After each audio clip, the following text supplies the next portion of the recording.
We are with Elle of the Warden's Archive, and I just felt like a natural spark of excitement for this one even before we talked, and it took us about 30 seconds to be like, "Oh, yeah. Yeah, we're good. We'll do it. We got plenty to say here." And I was just laughing, with Elle because I just finished up a therapy session. I'm like, I gotta take this work shirt off, and then I couldn't find a shirt. And then we had this whole conversation of like, I slipped it on, and I was 5 minutes late, and I'm like, perfect. I'm wearing the little octopus. And then we had a little conversation about like, oh wait, are my nipples showing? And I'm like, oh shit, I need to go put on a bra. I'm like, do I need to put on a bra? And then, you know, as a photographer, she's works with all sorts of folks who are natural. I imagine, I wonder if you've worked with any topless or Oh yeah, I've done a lot of breast topless and nipple. cancer, Absolutely. surgeries, and like Yeah. helping the people to feel like people in their bodies and not just I Yeah. am my breasts or, the first Yeah. thing Oh that yeah. people notice when you walk down a street. And then I decided, yeah, it's honestly like men have been able to show their nips for the longest time, and we may or may not want to see them, and they get to do it anyway. So I'm Well, rocking it. women's nipples are they're very sacred. So as a baby, male or female, our eyes are trained to find the nipple for nourishment. It's also a physical expression of the woman's heart because a woman's heart is so full of love and can love continuously. Mhm. That's where that nurturing a child comes into. So why our chest is swollen instead of flat. And so it is very healing. Your eyes will automatically go to women's nipples, male or female. Doesn't You don't have to be gay. This is still just a universal thing, and you will receive healing from looking at those nipples. So for me, I think that part of our culture wants to, minimize natural healing. Maybe that's why. Wow. Yeah, I mean, it's interesting how we take something that could, yes, have objective value. Like there's a biological reason why we're all attuned perhaps to looking at women's nipples more than men, although some people may agree or disagree. And there are neutral ways of being. Things just are not good or bad, not beautiful, not ugly. And then we interpret them, we make them into something different. And then people are often punished by those interpretations, not by the thing that is. And that's a lot of what I do as a therapist is really looking at like what is the story we're telling around it and the interpretation we have that might be adding to the suffering. Not that you can't tell that story, not that I'm shifting you out of that assigned meaning. And it's just like, let's just look at that. Like, where did that story even come from? And do we want to keep it? Is it productive? Is it serving you? I'm all for being delusional at some points. Like, I think people who make it, they get their dreams, they write their books, they do what they say they're going to do, even through all of the blood, sweat, and tears of 2 to 7 years or however long it takes to publish something. It's like you have to believe in yourself to the dying death. Like you have to be your own greatest champion when no one else is. You have to believe that your work is worthy of reading and you are worthy of being seen and loved, whether people like it or not. And I think that's what differentiates people who excel at anything, even true self-love, not narcissistic delusions, but like, I'm going to paint my story the way I need to exist inside of it. Yeah, exactly. Yeah. A lot of delusion goes into it. I should know. Uh-huh. Yeah. And a lot of, I like to ask a lot of the guests on this podcast what their processes or routines or lack of routines is with their relationship to the creative act, or even just warming up to a sense of creativity. And you were talking about how you were kind of obsessively writing, and bills are stacking over here on the pets what was it? Cage? No, The kennel, I do. I have this cool dog kennel. It looks kind of like kennel. furniture. Yep. And when I got it, I was like, please don't make this another surface for laundry. And it instantly became another surface for for laundry. And Yep. yeah, Yep. writing is very addictive to me. The creative process is very addictive. And I guess I have an addictive personality. I just celebrated 2 years of not drinking. Nice. And when I quit drinking, I had just said enough. Like my body's had enough. Like I'm just over it, and I just stopped. And then that gave me the confidence to quit smoking weed. And what happened after I quit smoking weed is my brain just lit up. Like my creative centers just came alive, and that's when I started writing like crazy, and got my first book published last year. It was nonfiction. Mhm.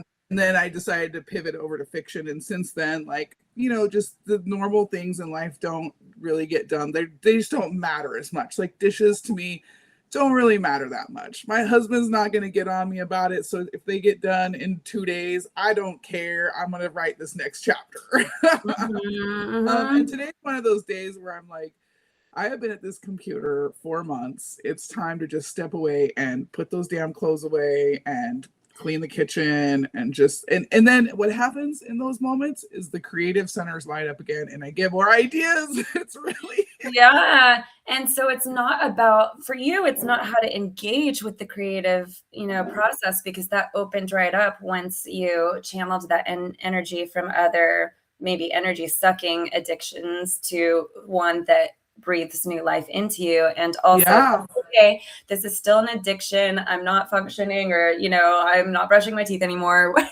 and so how this, then sometimes that's also part of the process, is how can you come out of that state in a way that preserves yourself so that you can come back in and do it again, or do what else you need to do that inspires the craft. Yeah, I'm still learning that. And it's funny because as much as I've learned about self-care and things, I've always felt like, well, when you're in the pocket and you have the stories there, the characters are there, like it's hot. You got to strike while the iron's hot. But I've been going like that all year since January. So it's like, okay, I don't think my iron's not going to be hot if I step away for a day and put some fucking clothes away. Like I just have to get now it's my nervous system's in like a habit, and now I have to like create new habits. I just need to create a schedule for myself, like get up, go to the gym. I can imagine that just going to the gym, it feels like, oh my god, the drive there, the time at the gym, that's all time taken away from writing. But I'm thinking, why don't you just give it a try? Because what could happen is you could have more efficient writing rather than writing and then going down a research rabbit hole or getting lost on Substack. Maybe you actually will just sit down and plow through that chapter and be done. So Right. now it's time, seriously time for me to adult in my own life and No. create a schedule. What if adulting is letting your heart write as much as you want to? Yeah, that too. I mean, I'm not going to put a lot of judgment on myself. I'm really proud of what I'm creating, and Yeah, you it's all know, about balance. yeah, and I'm going to be so happy when the day comes and I'm like holding these beautiful books in my hand that I Mm-hmm. created and Mm-hmm. get them come to life. So Mm-hmm.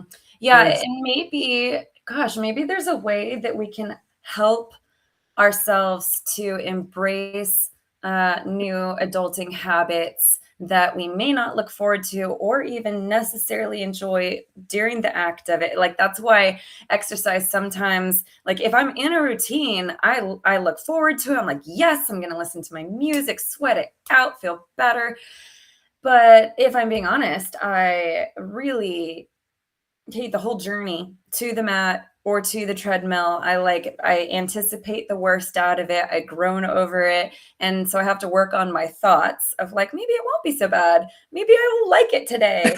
Just for the moment, that one drop of sweat, I'm like, right on. yeah, And then if it's like, okay, if mental that doesn't tricks. work, maybe I can be listening to what I've already written while I'm exercising. So I don't actually have to leave it. I'm still sweating. And then I'm just going to have a clearer head and more endorphins to like have prodigious creativity when I get back. You really gave me a lot of great ideas there. So I think the next time I have to go to the gym, I'm just going to pretend like I'm putting on my armor. I'm going to grab my sword and throw it in the car.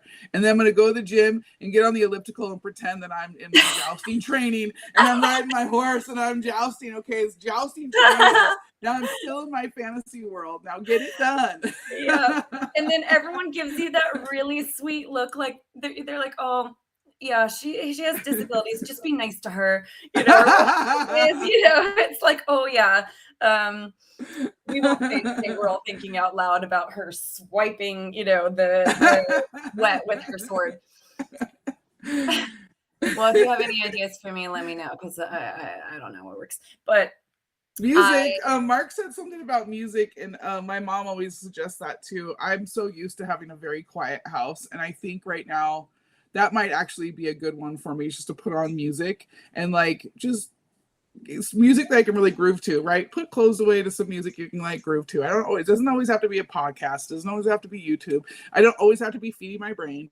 I can play something that's a little like dopamine and have fun like while I'm putting clothes away. So that's a good idea, Mark. Thanks. Yeah, we've got some good ones, walking treadmills and music. Oh, you gotta go. Bye, Mac. Thanks for tuning in.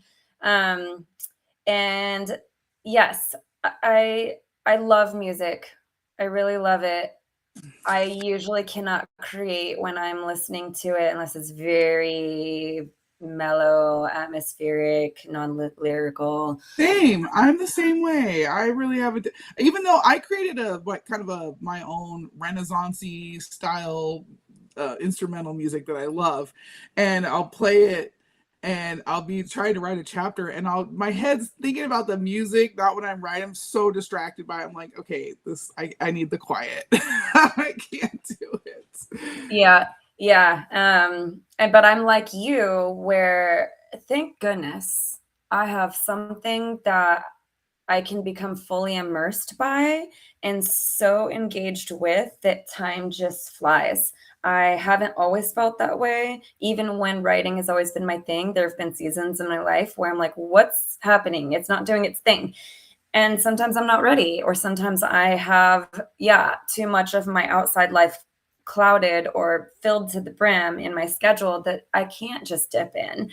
So sometimes it happens, and I don't have so much of a routine as I do most of my writing in the dark.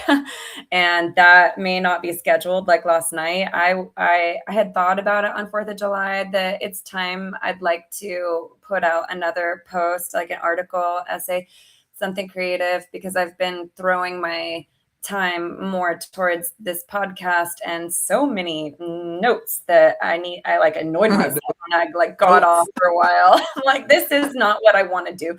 So last night, just as I was like, all right, good, I'm going to sleep, I'm going to wake up feeling fresh and ready for this interview, I was like, you know what?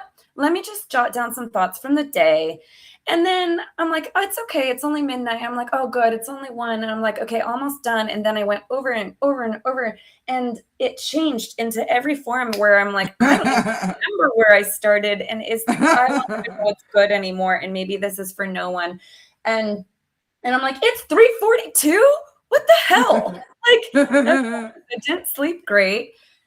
Make it up tonight. For me, I never have any plans for a podcast, and if I do, they end up not really, maybe they get woven in, maybe not. It's like, right, we just wing it. I know, and thank goodness I have so many drafts from the last decade, and part of that's depressing because I'm like, oh my god, how many things have I not finished in my life? And then the other part's like, it's never too late to come back and engage with it differently from a new angle. And actually, that's where more of my healing has come from. When I stopped writing things 5-10 years ago, just couldn't see it, get through it, didn't want to. And then I come back and I'm like, wow, I actually have so much to say about this in a way that's unrestricted and, unguarded and cathartic. So yeah, nice. Yeah. So welcome everybody. Love to see it. Got a healthy dose of the 26 of you all. Someone's like, I'm late. I'm like, you know what? You are in God's right on time. Fine timing. This is the only part you needed to see. We were just doing it for each other. So in this podcast, I like to give people a 10-minute, which turns into 15 or 35-minute creative free writes. I'm really working on it just a little tighter every time because people just don't want to, maybe they don't know what to do with staring at foreheads when they come on in the middle. And then, yes, they did arrive too late. And they're like, what's happening? So we are going to drop a creative writing prompt into the chat. I might even give you all two options if one of them isn't clicking for you. I'm going to be giving Elle several options, and we'll see how much time I give for each one. And this is also really an experiment to think about our thinking as we are trying to dip into the other hemisphere of creating, and how do we navigate time constraints, schedule blocks, the bills that are pulling your mind that way, getting into the flow, staying in the flow, and then how to come out of the flow without feeling like you've lost something, interrupted something.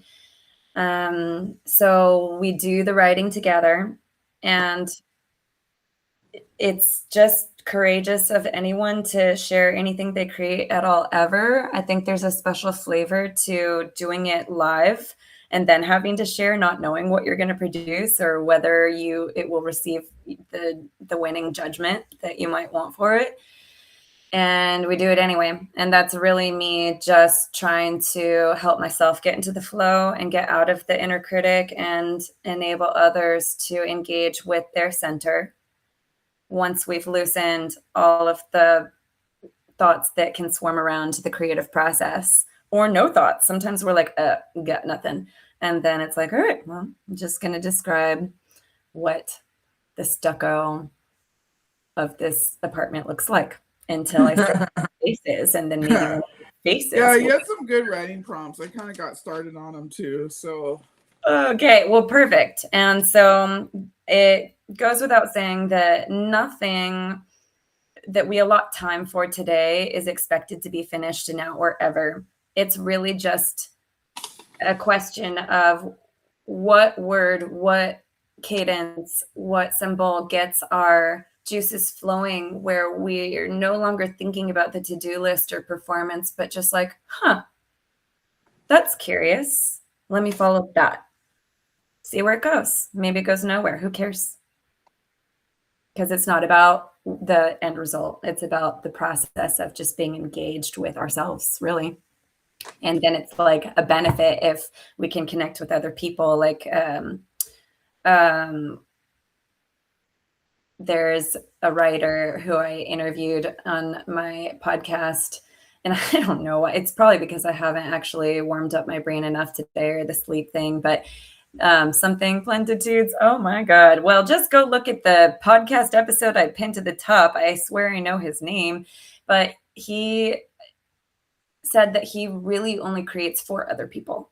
It's not like he would not do it if it was just for him. And he made the point of like, I know I'm supposed to say that it's just for me, but no, it's for my ability to understand myself, reflect on me through other people's lens, to create a community where we're together and not alone. And so I thought that was interesting also, what motivates us. So this can be for whatever you want or need or hope for it to be. yeah, you got to do number 2. You got to do the Museum of Unchosen Lives. All right. I'm gonna paste it in here if it's okay. Yeah, of course. Obsessed with it. This is a good one.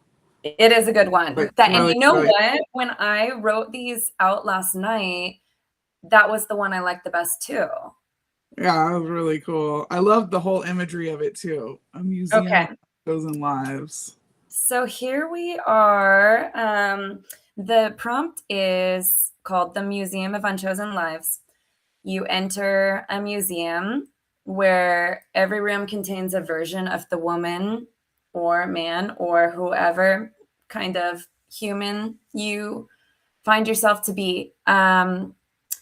And you look into each room, which contains a former version of yourself or the woman you almost became.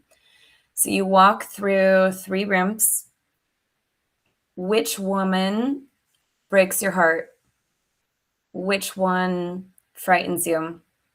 Which one quietly asks to come home with you? Not that you come home, but it wants to come home with you. Yeah. Okay. Good one. And so we've got that in the chat. Welcome to everyone. I will, I'll put it up on my screen, and maybe, you know what? I usually turn my screen off when I'm writing also because I tend to be managing some administrative things. You are welcome to keep your screen on. Well, I already wrote my answer, so I mean I can talk about it. You are so fast. Right? Hold off on that. Okay, so since you already have your answers, I didn't even get a chance to write, which that's fine because I've been writing enough lately. But before we get there, I'm going to drop you a few of the prompts, and you're just going to talk through it or give me one sentence or a lead for where you would want to pick up on it next time you're sitting down writing. And then we'll skip over until we actually give ourselves time for this prompt. And if you already wrote about this prompt, you can add on to it or switch to another one. Okay. So, all right. So we've got,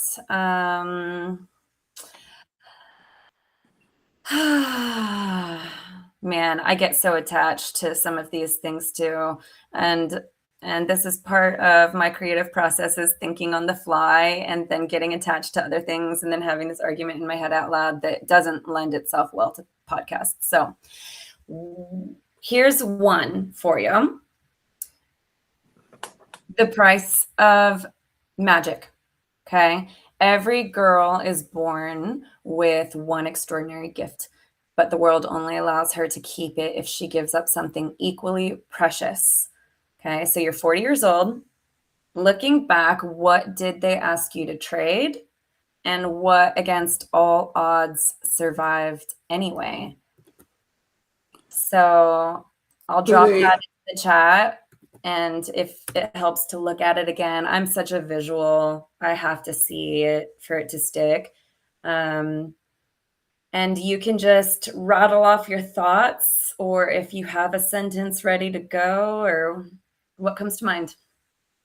They asked me to give up my beauty in order to have great influence, but it turns out that my influence was really the true beauty. Yes.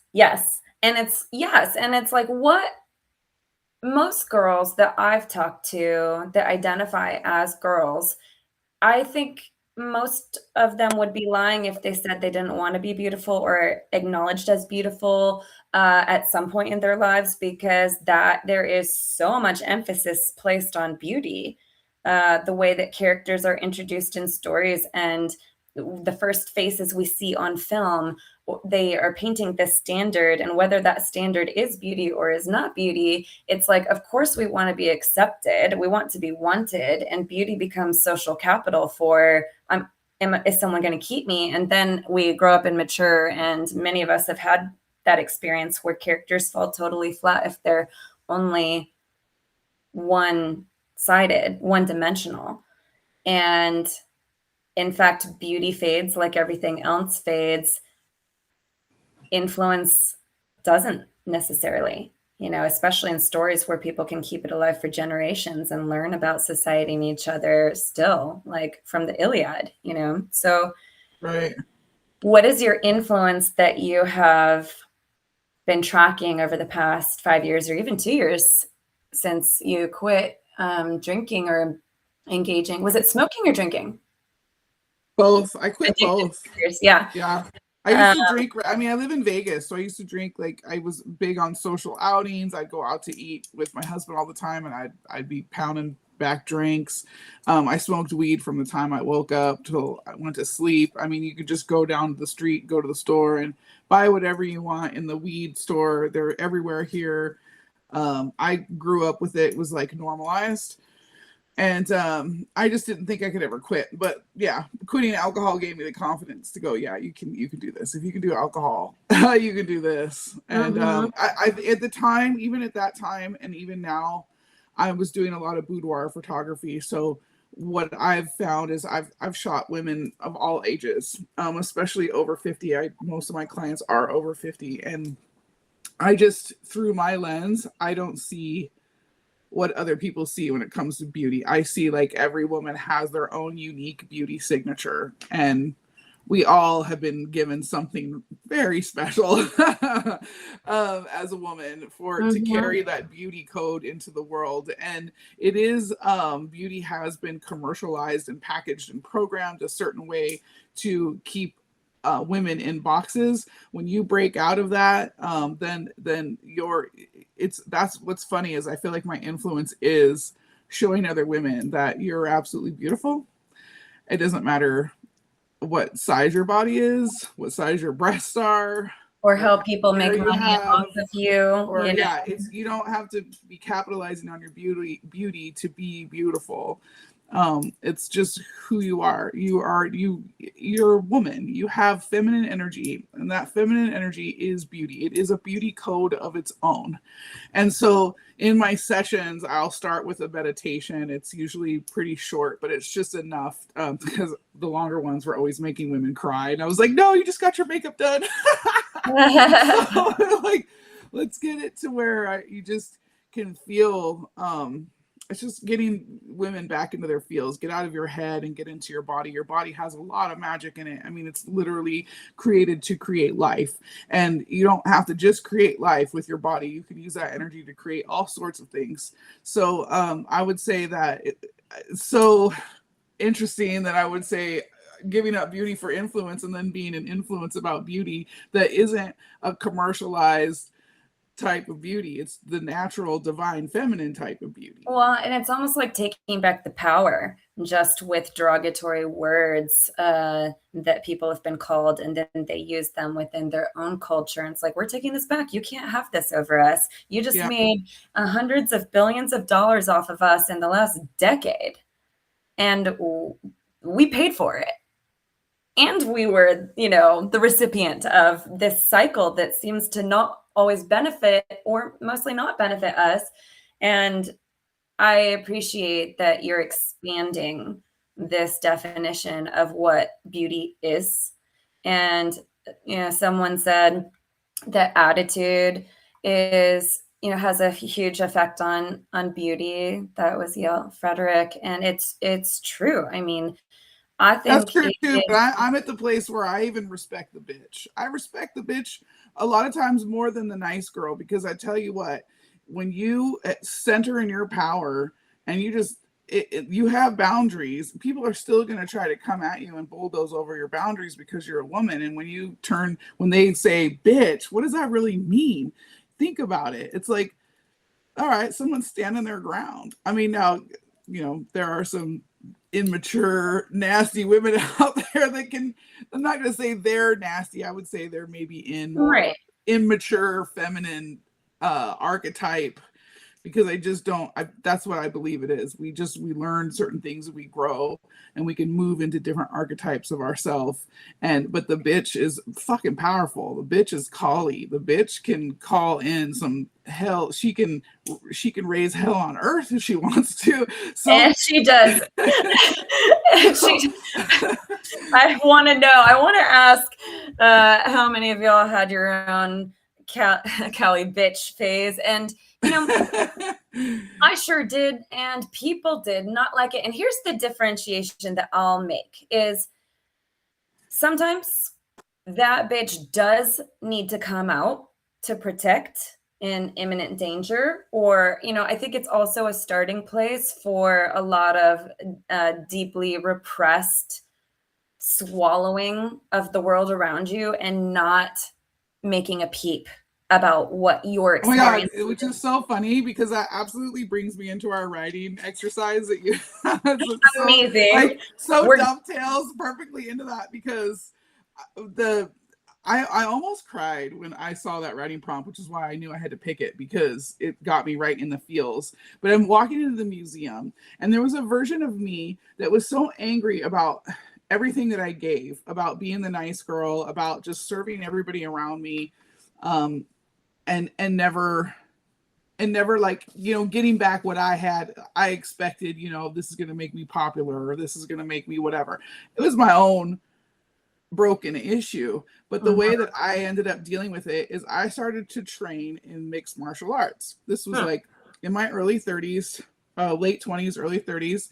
I started training Brazilian Jiu Jitsu, Muay Thai, and boxing. And I just had all this anger, this red hot anger that I just wanted to like get out in training. And so I see this version of me in the museum who took a career path in fighting, and it didn't go so well because honestly I was angry, but I didn't want to beat up on women. So I wasn't a good fighter. I didn't have some killer instinct that wanted to brawl. I just had so much pent up emotion and needed an outlet for it. And so I see this, she frightens me because it's so the opposite of who I am. It was just a way to like deal with stuff at the time, and I took it really seriously. I was training all the time. I was training daily. I was taking on fights.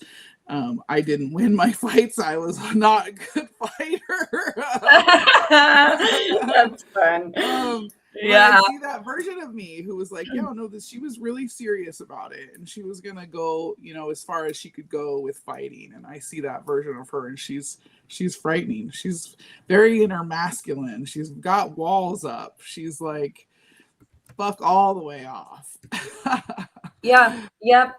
And yeah, the question comes up for like, there's no doubt in my mind that there's a time and a place for this Kali burn the whole world down, like I'm going to start a new rage that just clears the forest floor for new creation to begin. And where's the line of, you know, it's like there are every emotion I would argue is valid to feel and honor and give space for and express.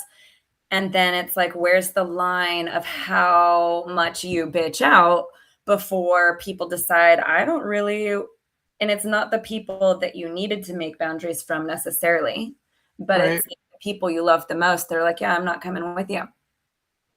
Yeah. And the pendulum swings. It tends to go from passive for a long time, push it down, boom, at some point, like a prodigious biblical dumpster fire boom, and the likes of which I have experienced and cultivated a couple times. Some things happen to us, it's not our fault. Then we make choices. We can have empathy for the choices. And also, those choices do have sometimes permanent consequences. And so it's like, how can I come back to center once it swings from passive to aggressive? And then, you know, this shame and silence and disappearance to no, I'm going to be back out there and give my voice its dues.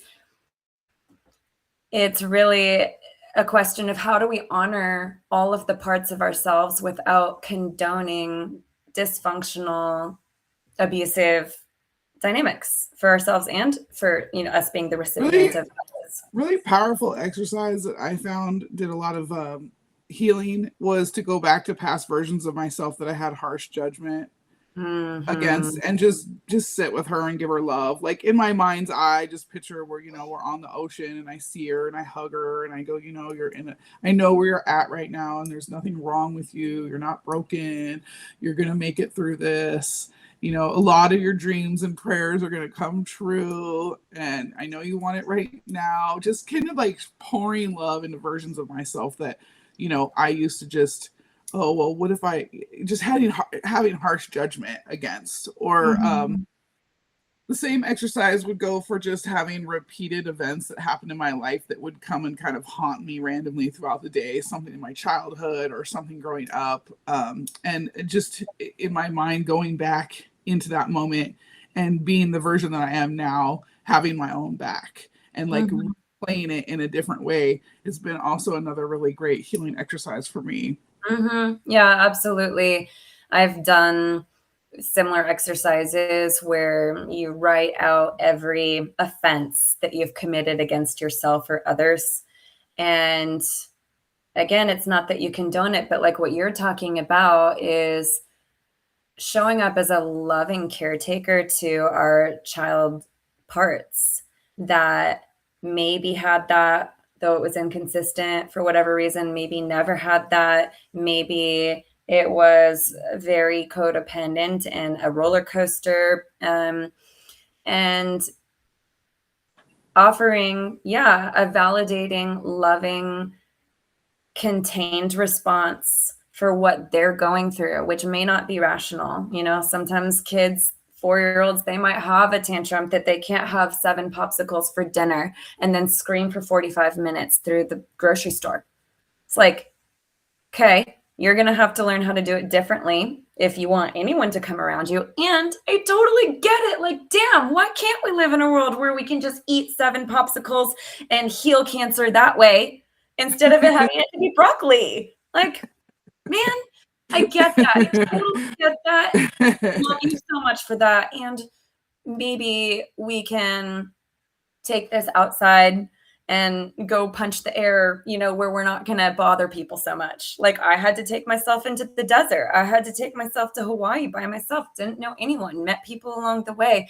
They healed me because I came out of that initial just burn it the fuck down. Don't give a shit. If people don't like it, be gone. And then you come back and you're like, okay, I wasn't actually rational or grounded, and fuck, people are gone. You know, they took me seriously. I was just emoting, and yeah.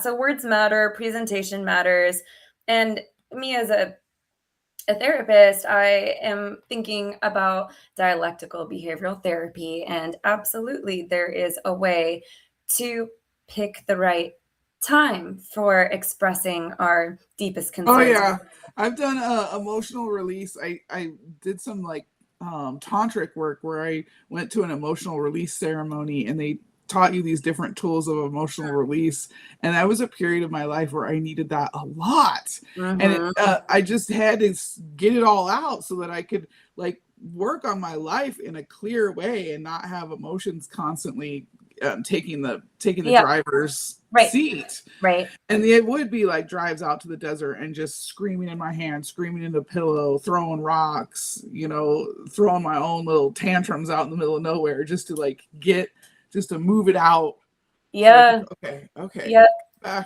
come back to the base, come back to home base and figure Mhm. this out like an adult. Mhm.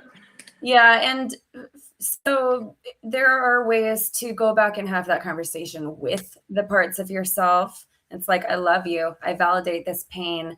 I'm not going to let you do this and that. It's going to hurt you. We don't run into traffic. You won't make it out. So let's think of where can we discharge this energy so it doesn't hurt you, doesn't hurt other people necessarily, right? And I mean, of course, we're all going to walk through life hurting and disappointing people if we're human, on this earth. It's just a question of how much can I consciously reduce the the collateral damage, really, of a grenade going off.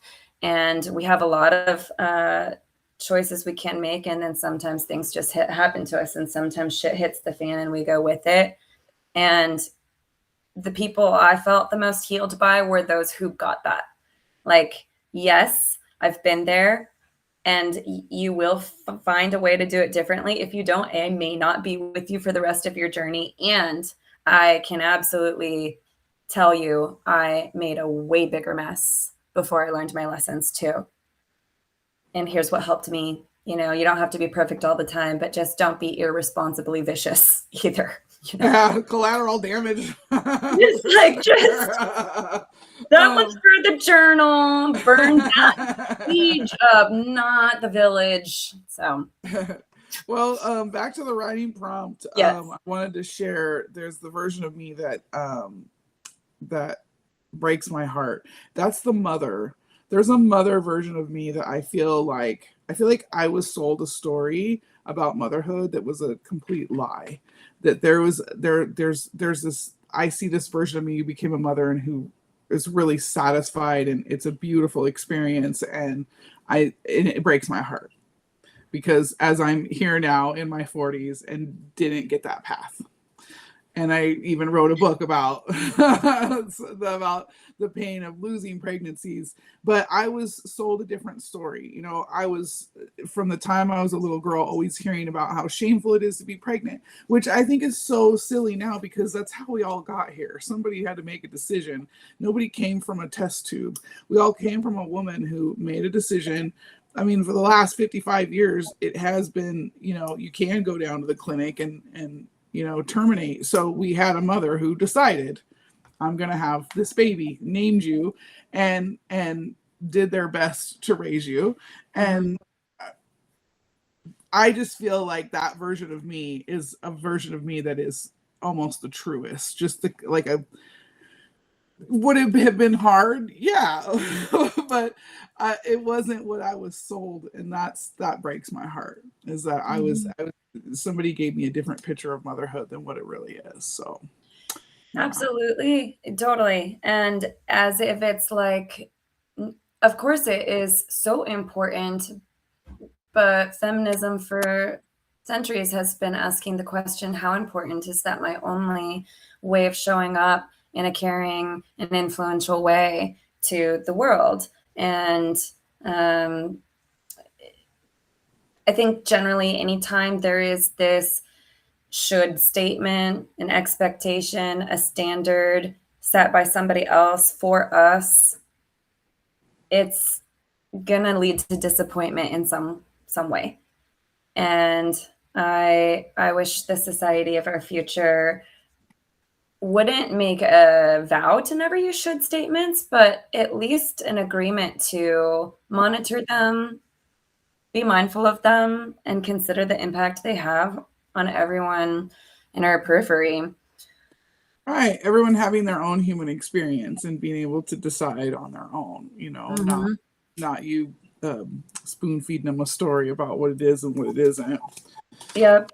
And also, you know, people responding with their societally, like culturally or politically appropriate training of what is the right thing to say or not say to this person who just got pregnant. And it's like, congratulations. And then you're also not considering that maybe for them it's not a congratulations, or maybe maybe they lost it and they were relieved, right? If you tell someone about a miscarriage, maybe there's room for, I'm no longer trapped inside of someone else's story that I didn't maybe choose, or know that I would feel this way. I have been on kind of both ends of feeling the opposite emotion of what I thought I would feel in either situation.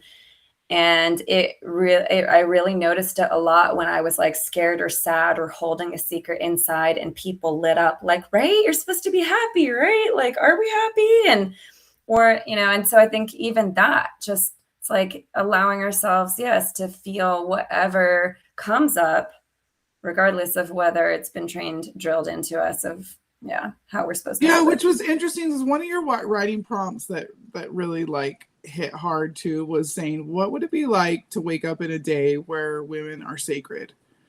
And that's where if women were really sacred and revered and treated that way, that's exactly the first thing, is that people would hold space for us. They're not going to assume that there's a happy reaction when you announce that you're pregnant. They would just be like, okay, just hold space, just not interrupt, just let you have your field.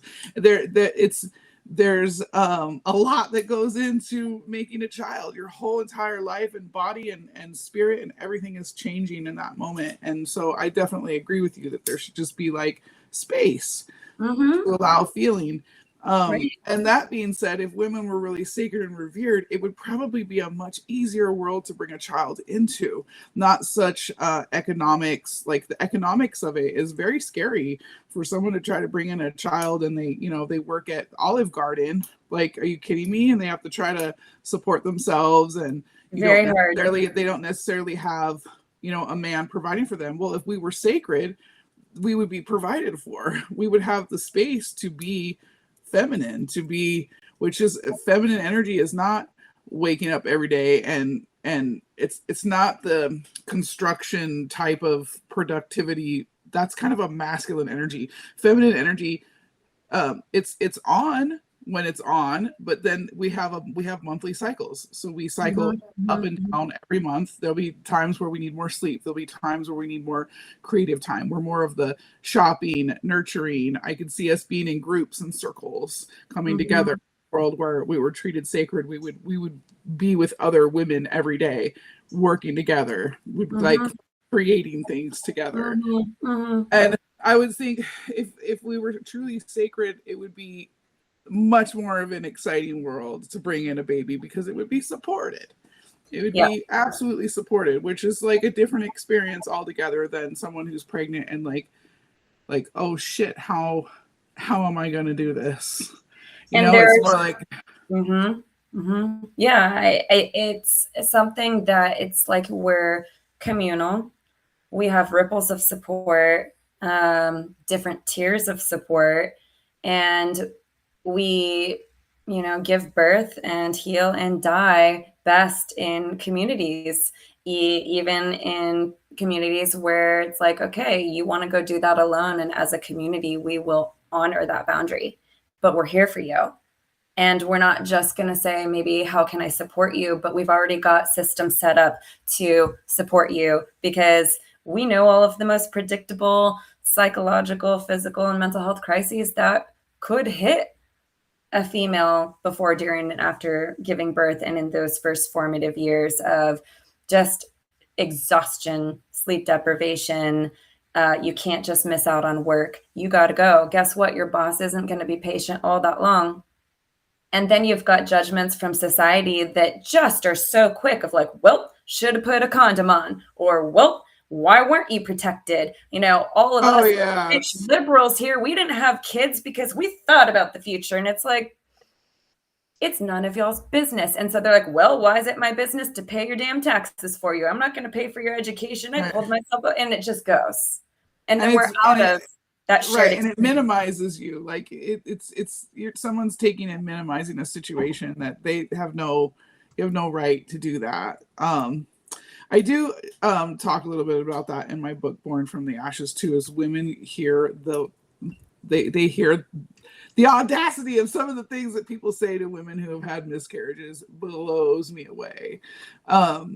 Just because it wasn't seen by somebody else. It's really one of these levels of grief that doesn't get the attention that, like, well, if you lost a baby or if you lost a loved one and there's a funeral, but there's this bond that happens in your body. There's like this spiritual click. There's this physical complete change. Once you look at a stick that's changed in color and says you're pregnant, like everything is changing on every level of you. And to have that ripped away is like it feels like losing a family member, losing a body part. It's very, very, very intense grief. So one thing that Linda had said, which I really liked, is she said the holding space does sound kind of cliche, like AI made it up, but it's viscerally true. When we get the best from masculine energy, when we get presence, when men hold presence, not eyes tracking around, they're on their phone, they're thinking about what this girl's prettier, I want a bone. When they're right there with you and they're just present in your space, that holding space is the most powerful thing that the masculine can give to the feminine. It's absolutely beautiful. And so, holding space too, you get to a certain point where you don't fucking need people to hold space for you, but it's all growth. And to come into a circle or having relationships where people will honor that and hold space for you is tremendous for growth. It really is. It's finally like, oh, finally I feel like I'm being seen and heard, and you're not reliving patterns of trauma that you got, from childhood. It's very healthy. It's a very healthy thing.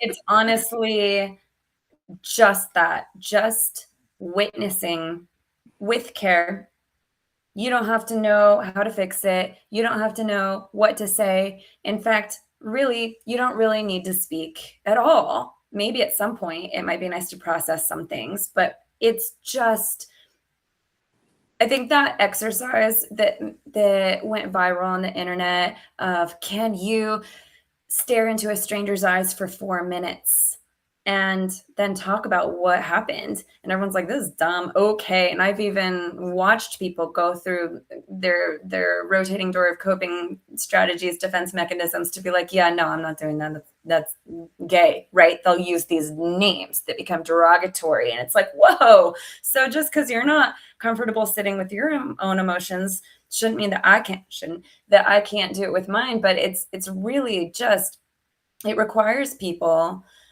to confront and challenge their own insecurities of what society is telling them they have to be. I'm a man, I need to be strong for others. I need to grieve silently. I can't show my tears. I need to fix this woman's house. I need to be adoring in all of the ways, even and especially when she's totally pregnant and we haven't had sex in months, and I just have to be that. And then that's what causes people to fracture off into these secret lives where it's like, well, I'm not only that, and how do I get to be these other things? It's like, if we can allow ourselves our own emotional experience and our own vulnerable journeys with maintaining the status quo, or how we want to push against it. This is a long-winded answer to just say, just witness. That's a good place to start. And if it's uncomfortable, that's okay. That's part of it. And you don't have to stay forever. You don't have to be cemented in the room with me, for Right. It's like, there can be boundaries on the witnessing, but it's like, when I had cancer in August, and it was like, no hair, no eyebrows, sweating, in menopause, just the opposite of anything sexual, when I had spent a lifetime of being very easily sexualized, objectified, just like I got doors opened for me. I got jobs. It's like I was a hostess. I got this attention, and then boom, you are sick. And even the people who love you, maybe they wouldn't say that they don't want to fuck you or that you're not attractive or lovable in all these ways. But I would walk down the street and no one would even look at me. Like, I had gone from being someone that maybe people would look at or stay at, even if she's not saying anything interesting or eloquent. She's got the face. So, and then all of that was stripped away. And of course, I knew I had other talents and things that I enjoyed. But at that point in time, I really lost like everything at once. And all I could do was just get through the day without maybe thinking too much about suicide, just like one day at a time, one day at a time. And no one knew what to say or do. Everyone tried. And there were a lot of things that helped, but it was the moments when my best friend flew across the state and she made food for me and cleaned, and then just put her face on the carpet next to mine under the dining room table, and we just stayed like that for like 2 hours, and she didn't have to do or say anything. And I'm like, those are the moments in Nevada and Hawaii with strangers of just, can we be with it without a solution ready at hand?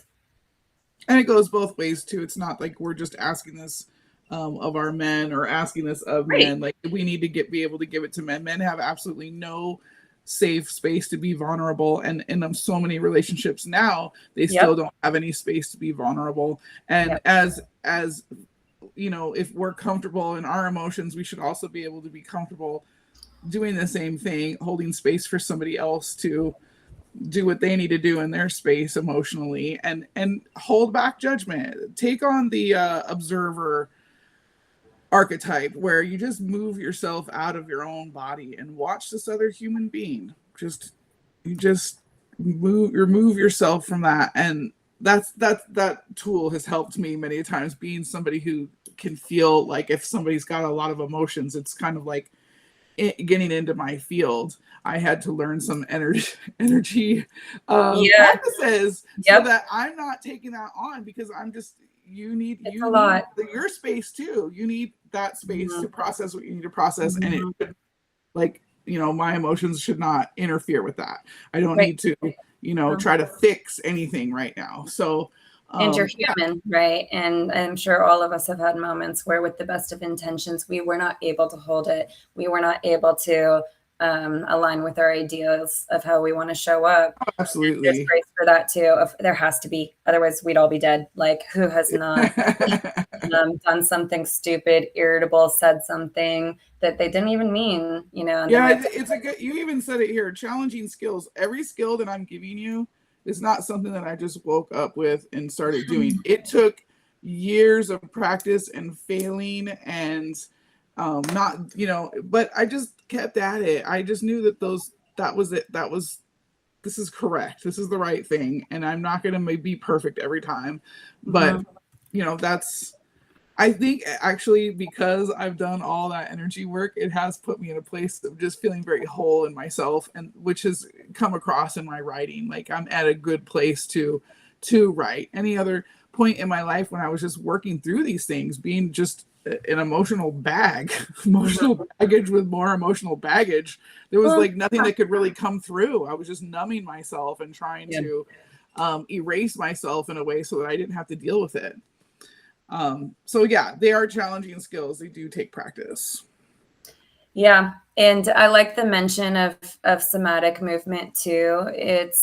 That's why I went into that form of therapy, to receive it and offer it, because it slows the body down. It slows the mind way down. We're not going to engage with the story. We're going to engage with the body that is holding, and it's been holding for decades, for who knows how many people, and how many, like siphoning energies that we're not even aware of. And I mean, that could be spiritual, or it could just be like, what is the quality of the air today, and what am I inhaling, and what are these toxins, how are they affecting my own ability to be with myself? And somatic experiencing slows it all down. In fact, it would argue that at least 80% of the time, if not 100, the story doesn't matter. The body can still heal. Of course, we're in a world of stories. So, what story you create is going to matter a whole lot, because that's your interpretation and the suffering that you then sit with or don't sit with. But it's like, if we can just get out of the rapid, I need to fix it, I need to be this, I should have done that already, should have, you could have, all the garbage of, these unrealistic expectations. Like, can I just be here for 5 moments with a hand on my chest, and that's enough for right now. And if I don't have it to give, then let me not be the one to say, yes, I've got you, over and over and over, until I close up and then I create a mess for others, because I didn't mind, my body when it was saying what it needed. What was something I want to go back to is when you were talking about eye gazing. You didn't actually use the term eye gazing, but you were talking about, can we just sit with another adult for 4 minutes and not say anything and just gaze into their eyes? This is a very powerful exercise. Of course, if you're addicted to dopamine, you're addicted to something hitting your brain right away. But if Mhm. you slow down and breathe and connect with another human being's eyes while breathing, after 4 minutes, what happens is your body starts to release oxytocin. Oxytocin, unlike dopamine, lasts for days. The sky is so blue. The music sounds different. It's the feeling of like, I'm in love. And we get that from presence and connection with other human beings. But we're trained through algorithms, through social media, through life to go for the quick dopamine. We're in and out, Tinder, swipe left, get a fuck in, move on with life. And it's like cheap fast food human connection compared to gourmet food, like Mhm. savor the deliciousness. Like it is so delicious. And when I frame it that way, a lot of people will say, okay, I'd give it a try. Is it going to be uncomfortable the first time you do it? Yes. Just like Mhm. any of these other energy tools, it's not going to be comfortable when you do it. But when you're done, what maybe sometimes you'll cry. First time people eye gaze, sometimes they just can't help but cry because there's somebody standing in front of them, It's giving true. them pure presence, Like, pure, it's which they the like. first I've time never ever. felt it.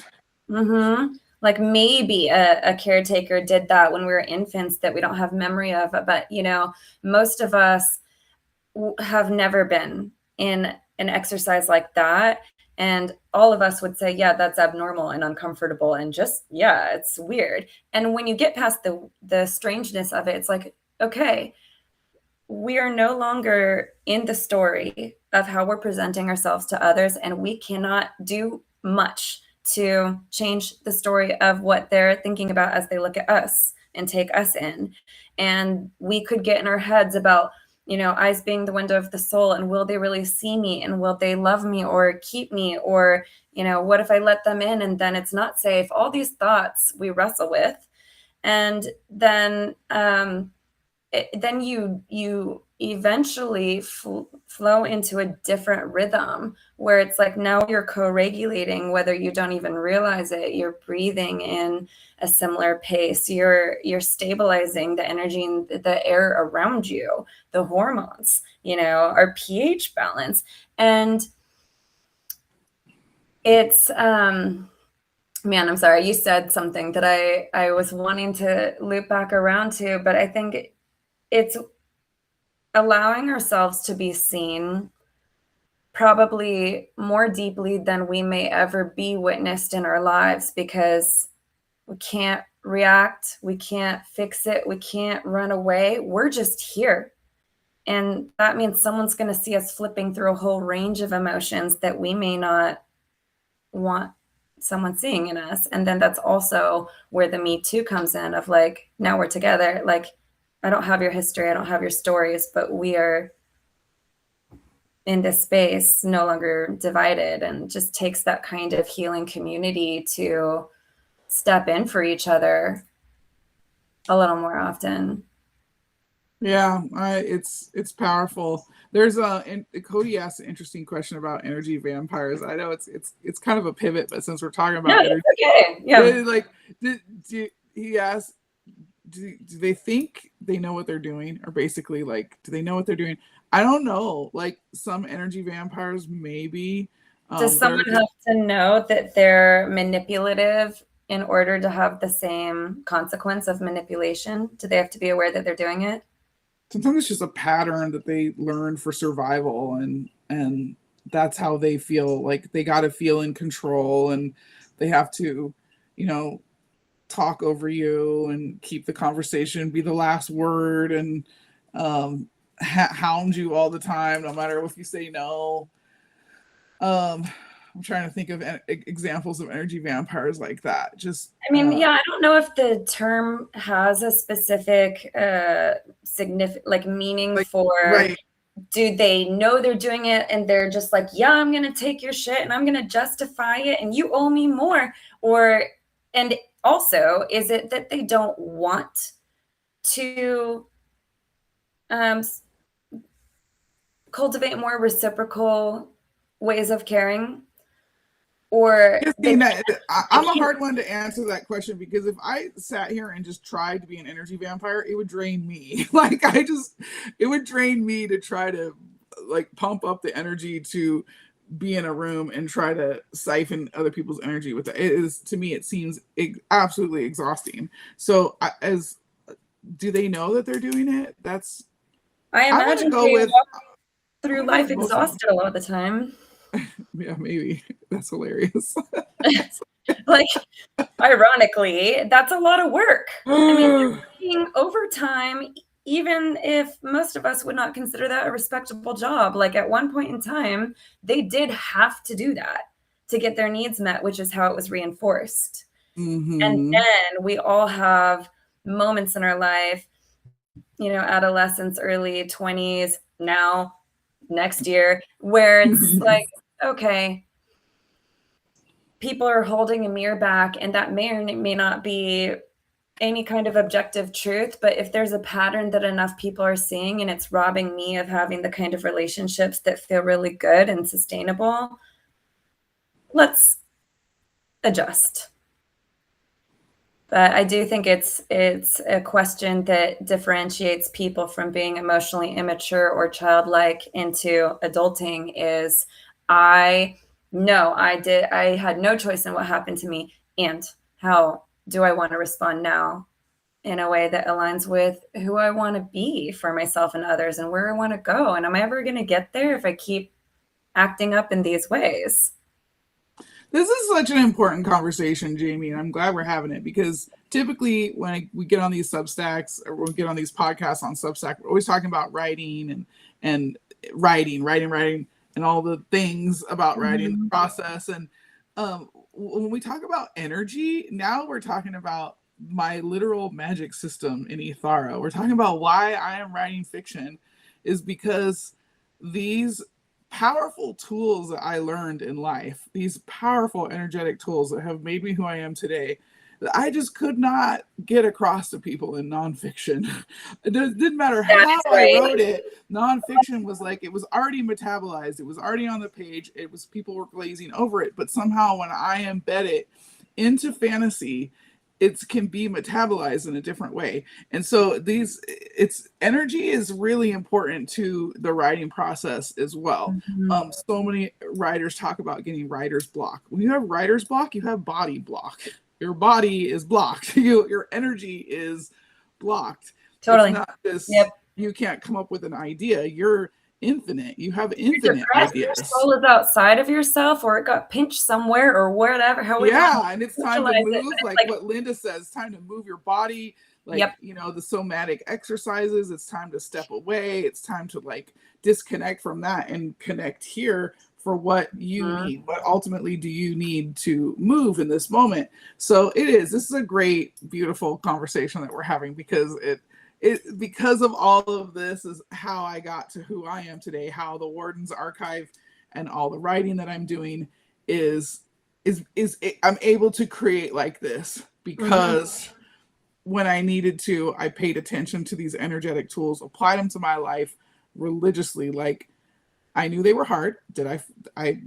Yes, there was catastrophic times that it didn't work, but I just figured, okay, that's the universe testing me to make sure that I'm going to keep on this value, these principles that I have.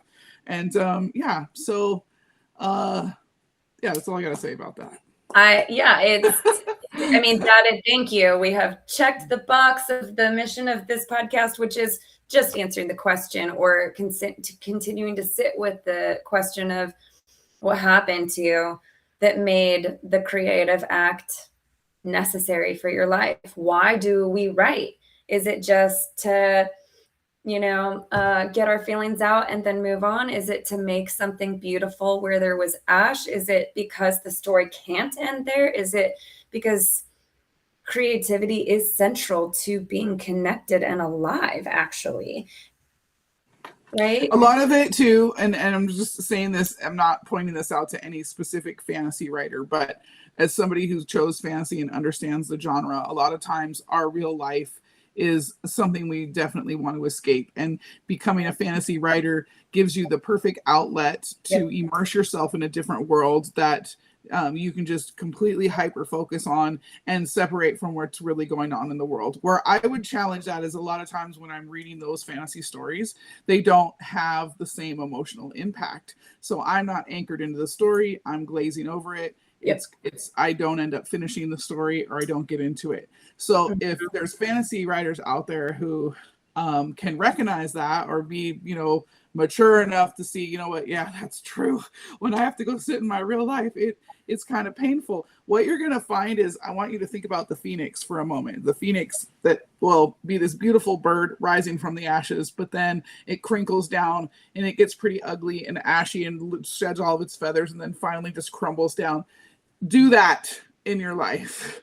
Sit with your pain, sit with your life, sit with things that are uncomfortable, journal about them, and phoenix the fuck out of your life. And what happens is when that bird comes back up and is reborn, your fantasy completely changes. Your characters, you now have emotional anchors that you can add into your writing that's going to completely change the reader's experience.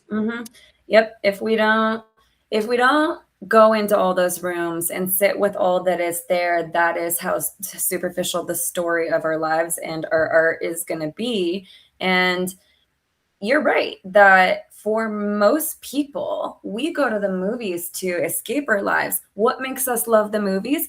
A hero's journey, often, that has major hellacious conflict, and then Star Wars battling it out for the last 45 minutes or hour and 45 minutes. And it's like, okay, we actually would not care about any of the battles that they're having if we didn't care about what's at stake, what they're fighting for, and if there wasn't some chance that they may not make it out alive. We're like darkened that way. We're like, well, they're gonna die, right? Oh my God, they did it! Amazing, you know. But it's like we need conflict for a good story, and so then it's about not like the types of writers, and I suppose just the type of person that I am, I can naturally gravitate to the very dark places. And that doesn't always mean melancholy, because I think I experience, good balance of joy too. I've just had a tremendously out of like ratio of clusterfucks, self-caused and otherwise.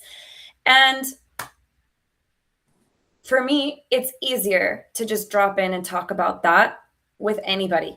I would rather, not that I only want to talk about death and trauma and substance abuse and, poor me. And it's like, I talk about it because I need to get it out so I can move through. And I go to the writers who tell the absolute nasty truth, where you're horrified for them and you don't even know if you want to keep reading, but you're like, oh, they're actually pretty endearing and charming, and I'm in this far, so like they better turn it around or something. But it's the people who were able to turn it around that survived just gutting, like loss after loss, and they're like, you know what, you may never heal like we think or want. You're not going to get that person back, and you can still make something that benefits you and others, which is one of the ways that, it's like the sixth stage of grieving, where we then dedicate it to service or make a beautiful piece of art, not just for people to stare at a museum, but also to contemplate their own emotions and lives and where they want to go with it. But most people do not seek out memoirs about that subject, especially maybe when they're already in it. It's too overwhelming. But it is so much more accessible for people to engage with that when you give them something a little bit more removed from their actual life, and almost trick them into like, gotcha, but we're still humans and dealing with all this stuff. But it's also just more fun. So I think there's certainly writers here that agree with that approach. And yeah, it's funny because we started off talking about how we need to reframe our own attitude around, getting to the mat and stretching, getting to the gym and working out. Like, let's make it an adventure. Let's make it a fantasy trip on its own. Well, it's the same when you have stuff in your life to deal with that you don't want to deal with.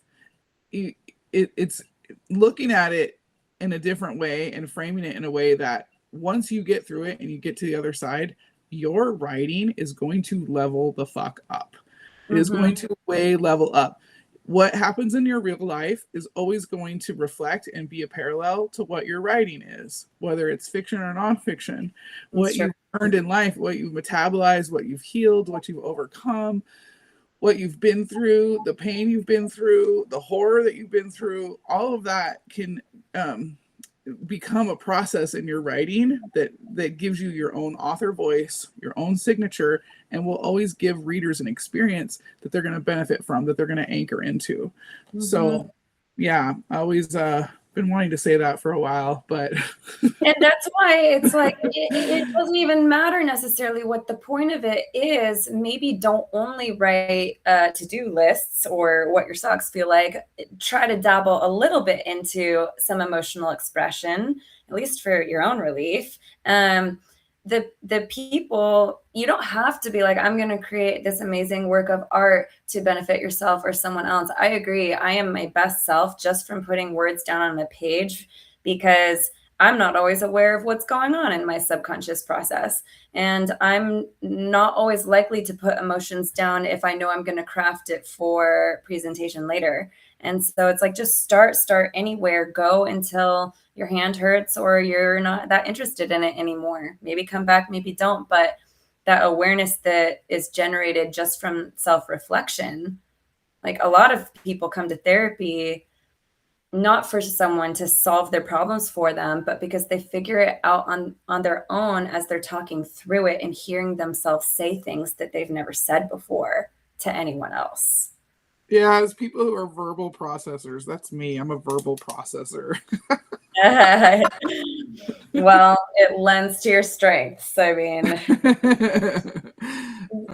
were there, I mean, thank you so much for reminding me. I was like, oh, yes, we agreed not to take that time to write, and we're just going to get into it because, yeah, it steals Yeah. time from my.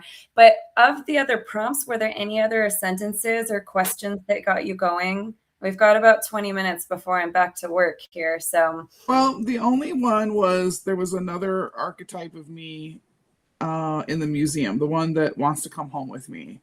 And this is the healthier, younger version of me who got sports scholarships, finished school, probably in, was studying writing, and she's very bright. She had this version of me, got to do the sports, got to do school, and yeah. Anyway, that's the version of me that I feel like would want to come home with me. Kind of simple, but I had a rough time right around my teenage years. My parents divorced. I didn't quite have the support at home around sports, even though I was really good at softball. Like I probably could have easily gotten a softball or a swimming scholarship had I had, adults in my life that were having me focus on that. But I was kind of able to live in the small town and be feral, ride my bike, and just kind of do what I want. Didn't have anybody really helping shape that for me. So by the time I did get into school, I didn't have any sports to connect to, and I couldn't sit still, and I was really frustrated with math. Oh my God, math frustrated me so bad that I ended up just quitting and backpacking around Europe for several months. I think I was like 21 when I did that, and no regrets. Backpacking at 21 is a really great experience, and I highly recommend it for young people. same. But there's still, to me, I did not see that. Like if I was the 15, 16-year-old version, right now talking to you, she would have thought, I want to go to college and get a degree, and I'm going to be a writer. I'm going to write, or yeah. And so Yeah. Yep. And so many people beat themselves up for not having that experience or for doing something that they can't undo. And I think all of it can be crafted into the most beautiful story, so long as you keep picking up your pen. It's like, so maybe I'm 40 and I'll go backpacking for the first time. And maybe that has all kinds of other revelations that I wouldn't have had as a 20-year-old, maybe it's not too late. Every writer, and you have answered this in so many ways, and I might see if I could, and you've probably had to do this many times, but the book or the series that you are working on right now, every writer perhaps has a question that keeps circling around. Like, I write to figure things out. I do not write because I have the answer, right? So what is your book about, and what is the central question you find yourself circling around most now through your protagonist or the foils or the guides? no, it's my main series. I don't have an answer right away, right off the top of my head. It feels like I'm embedding a lot into it, but what am I trying to work through? It is, Or the question that refuses to leave you alone, that keeps pulling you back into the writing? I have a difficult time with taking my protagonists and dropping them in the mud. A lot of you guys are, dark fantasy writers on here. I probably have more dark fantasy writer friends in the community than I do with the cozy ones. And when I run my stories through just my own like arc formula, everything stays above the gray. And I keep asking that question, like, where is it going to benefit my protagonist to have the rug completely pulled out from under her. And how is that going to play out in the story? And we've all had the rug pulled out from underneath us. We've all had that experience in life. It's just like gut wrenching. Something horrible happens. Mm-hmm. And as a writer, I've had that, you've had that, but that's the question because right now I am in the process of rewriting my first manuscript. I'm submitting chapters to my editor, chapter by chapter. And I'm at that point where I'm getting really close to that area of the book where this is going to have to be rewritten. And I really struggle with that. With all of my stories, I really struggle with just taking and dropping them into the dark, which they need to do. They have to get it. So I do it in such a pretty gentle way. And I think it's a question that keeps coming back to me. How am I going to do it? What's it all gonna look like, and why? And it's a loaded question. The question is a loaded fucking gun with a lot of other questions behind it. Yeah, because now you are having to directly sit with presentation time. Yes, I am presenting it to the public, and revision is like just grasping at straws through the mud for me sometimes. It's so slow because it's like my creative process, it flows, 15 pages, single space, no problem. And then it's like, and I think the reality is probably 4 of these paragraphs or sentences are really the gold you're going to hang on to. And you're like, but I'm so attached. It's like, and sometimes we have to let go to reach. I do. I love my protagonists. I love them so much. And I just the personal connection is unreal. Almost like she's my daughter. You don't want anything bad to happen to your daughter. I know. I'm approaching a time here in the next couple months where that has to happen. I do have to write that. I do have to face that question. I do have to answer it. And I do have to create it on page. And so you asked a really good question. Uncomfortable, but good. Hey, that's what we're here for. Thanks for signing up.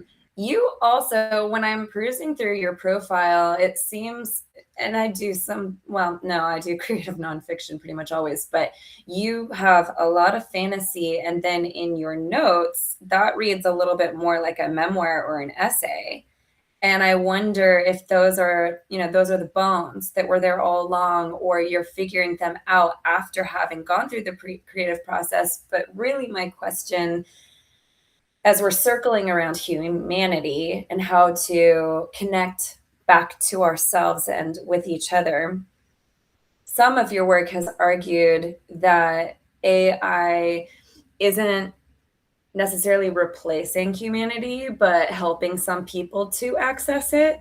And then there are others, people are all across the spectrum of like, this is the end of humanity itself.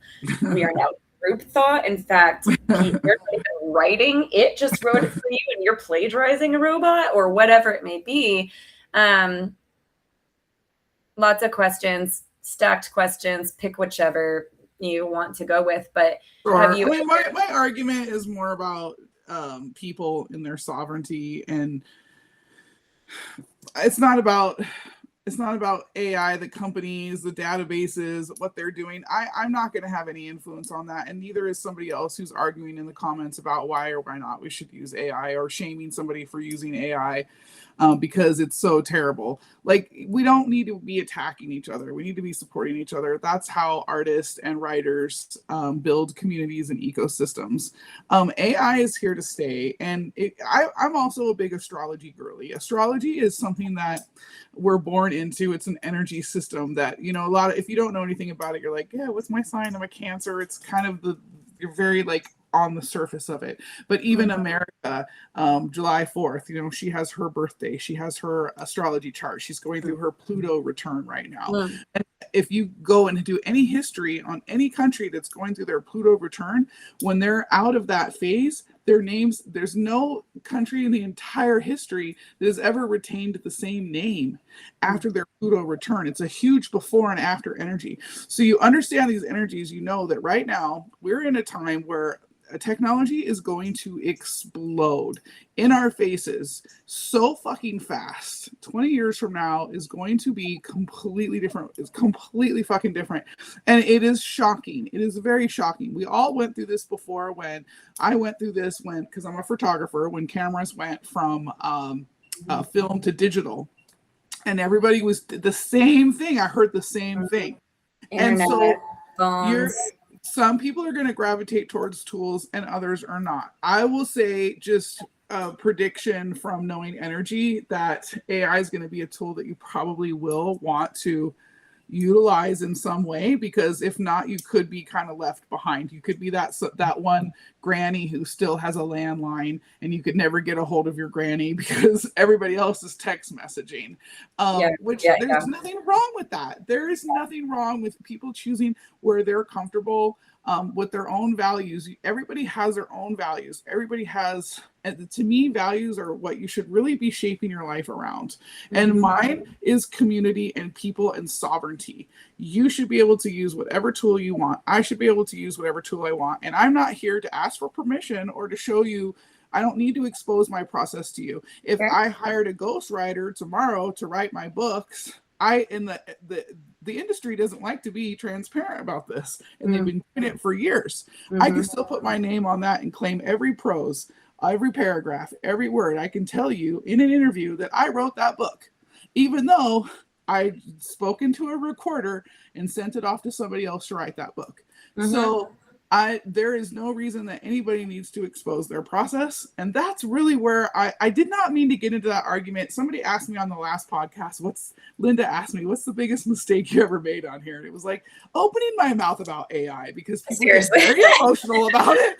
And it's like, I should have just shut my mouth. But the problem is I'm seeing really good people that are being shamed, ridiculously shamed. And you're putting your energy in the wrong place. We should not be shaming other creators. Sometimes it took that AI tool to get that creator to get that far, to get to the finish line that they're getting to. So to me, as somebody who reads, if I read something and I don't like what I'm reading, or it sounds sloppy, I mean, humans have always been bad writers too. So if something that just isn't right with me, I'm not going to finish reading it. And that's sovereign. Like, you get to choose what you want to read, what you don't want to read.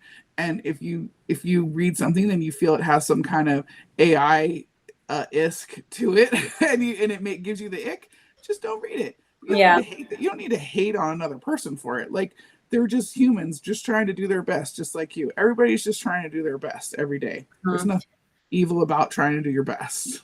Yeah, it's a tool that we are understanding the reaches and the limits of, and how we can optimize our own practice or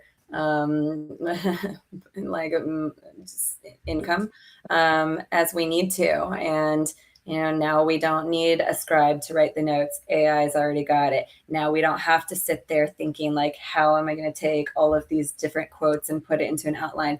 Boom, I'm still going to write it. But it's like, I just talk, like, I'll record myself talking, or sometimes record conversations with permission, and then just feed that to AI and be like, just show me the themes, and then maybe I'll write on that, or maybe this isn't what I agree it's about, or no, you missed something. And then I'm in all these conversations with AI of like, interesting that you saw this, or even how it talks about it. Like, I said something last night, I was texting it in the bathroom while I was getting ready to go out, because I wasn't going to have time to deal with this emotional issue later. And it was like, the way you said that just really makes me smile. Like, I'm so happy that, and I was like, wait, how do you know? Are you smiling? And are you happy? Do you experience emotions? Like, you have a lot of feedback for me, brother, that's coming from a template that you were programmed into. It must be chat, because chat wants to be your best fucking friend. It sure, yeah. And I cut off all of my paid subscriptions to everything. But I'm curious with you, whichever format you use, have you ever noticed some AI system telling you something about yourself that you didn't realize was accurate or you haven't even admitted? And then you're like, huh, learned something about myself. Or conversely, has it ever made your writing feel less like you? Um, less like me, no. Discovering things about myself, yes, but usually they're surprisingly good and positive. Like maybe I'm being too critical about who I am, and AI is like, well, actually, you care a lot. You show up every day. You actually are an action type of person. Like Yeah, yeah, you say yeah. you're gonna do the thing, and you do the damn thing. Mhm. So oftentimes I was kind of surprised by that because I'm in a place of judgment on myself. Like, why am I not getting, a X, Y, and Z fast enough? Or, what's wrong with me? Like, why don't people like me? I would have a pity party with AI. The reason why too is because I was telling you earlier that I'm an external, like I'm a verbal processor, and Mhm. there have been more times than I can count in my life where I've burned people out in my life because I have to talk now. I got to call my best friend and I got to talk. And then it's just 20 minutes of verbal vomit and it's drama and it's whatever. And it's my emotions. And it's just this big fucking storm cloud that I'm dumping on people.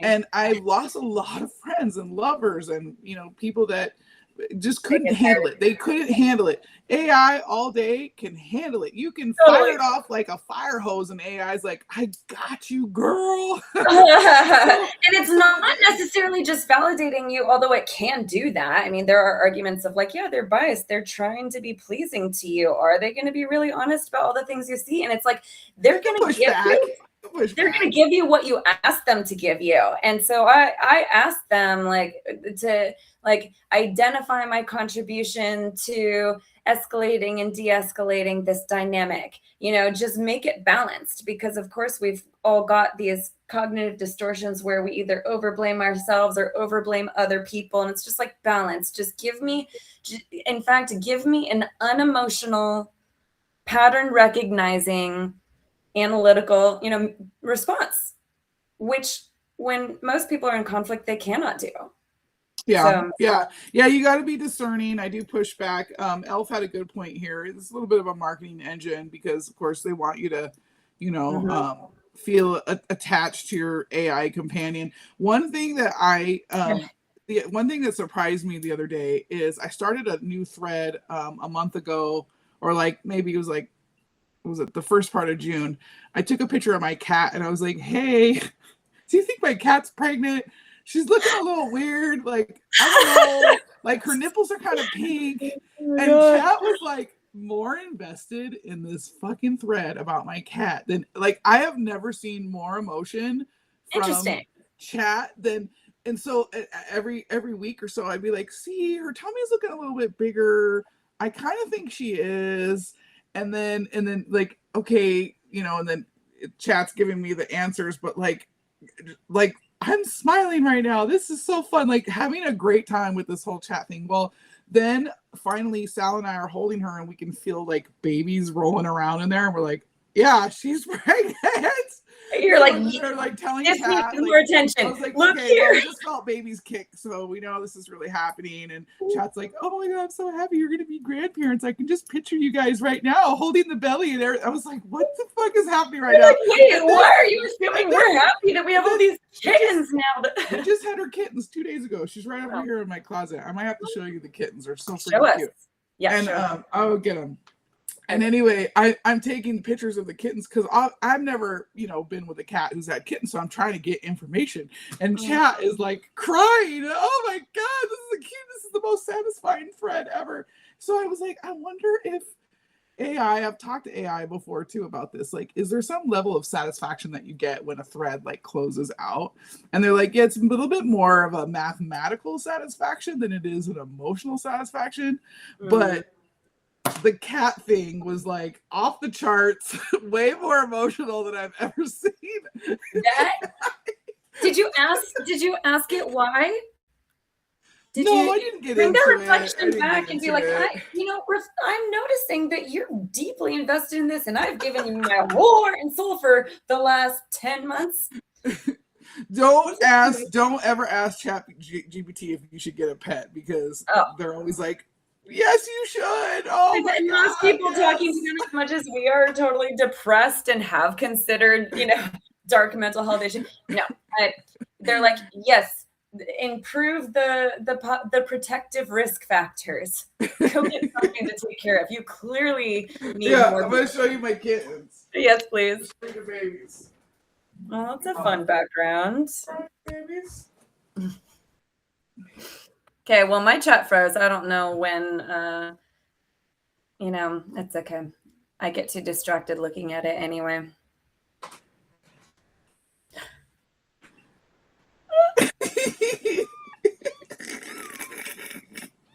My babies. They're little. Oh my gosh, their little noses. And it's This and you are probably mapping terror into their nervous systems right now that they're not going to remember. And then they're just going to be that skittish cat. like, this is so scary. This is Junior Tux. And this is Tiger. This is so cute. This is good. This is good. This is what Tiger. I need. And I'm trying to, okay guys, I'm sorry. And this is Wiggles. Because as soon as she was born, she was all like, wiggly. Totally. Yeah. Interesting. Wiggly. Which one's your favorite? The one eating your hair right now? I think Wiggles, we might keep Wiggles because she looks like her baby daddy, who's the Tom next door. But they're gonna get stuck in my hair. I'm gonna put them back with their mom. Okay. Oh, yeah. We'll just have to, I might just have to sign out here. Thank you so much. This one's looking for a home. Oh my gosh. So I might just have to drive right over. I'm over in Nevada. I'll be right over. It's just getting stuck in my hair. All right. Well, maybe I appreciate that you dropped how to pronounce boudoir somewhat correctly. I don't know. The French language is harder for me. I'm assuming that is a French word. It's a French word, and it is boudoir, but people say boudoir, whatever. I don't care. Boudoir. Well, I slaughtered it last night on a live, which I'll probably end up deleting because I was like yelling at the camera because I was in my car, and it was a cute moment and doesn't need to necessarily live forever. But I was with Elijah Weston, who I've been having this running joke with about how we're going to get married. And, we just need a few more subscribers to pay for, the gas to get in there. And I'm like, what am I going to do up in Canada? And he's like, well, we've got mud bogging, and that's pretty much the biggest event of the year in Alberta. And I was like, okay, perfect. So we'll go around, get super muddy, and then we'll have our boudoir, or I'll have my boudoir photography session in preparation for the shotgun wedding that is already a little too late. We might just have to call it that there will be a bump, and he's not here, and I'll write a whole story about that. But if you want to get in on the shenanigans, we can make a preview. Do you ever make it what do you call it, an outline or a sample for clients when they're like, okay, I want this theme and this theme? Do you ever make a little collage where you're like, I do that. What I do is I ask, because I am an artist, so I do ask my clients, I want you to just go on Pinterest or the internet, wherever, and take pictures of poses that you like, looks that you like. And then based on that instantly gives me a mood board. I know exactly what colors they're into, if they like contrast, if they are minimalistic, what kind of poses they like, if they like those real retro looks. And instantly, my artist eye can see a pattern in the pictures that they're sending me. And so I just use that as a mood board. I don't like to have a commercial mind and be like, okay, these are the 10 poses that I do in a 1 hour shoot, and we're just going to boom, boom, boom, boom, boom. No, not at all. I actually will look at that mood board that they sent me and try to recreate those poses. So I'm always doing something that resonates high with my clients. Awesome. So that's how I do it. But well, if you ever get another need for a creative outlet, you can assemble a really hilarious hillbilly, just, muddy disgraceful wedding that we're going to have. That's All right, awesome. I will let you go. Thank you so much. Thank you to everyone who joined. You at least got some options of prompts that you can go right to in your own time. And I appreciate your time with me. Thanks, you guys. Thanks, Jamie. Bye. Bye.